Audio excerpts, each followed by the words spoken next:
కార్తీక మాసంలో వచ్చే ఆదివారం తెల్లవారుజామున స్నానం చేయండి.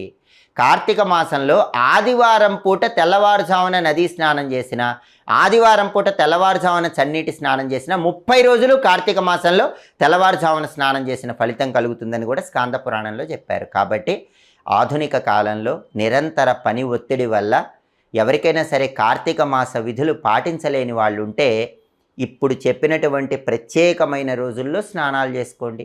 ఈ ప్రత్యేకమైన రోజుల్లో దీపాలు పెట్టుకోండి. శివుడికి సంబంధించి ఈ ప్రత్యేకమైన విధి విధానం పాటించండి. కార్తీక మాసం నెల రోజులు మీరు పూజలు చేసిన అద్భుతమైన ఫలితాలు సిద్ధింపజేసుకోండి.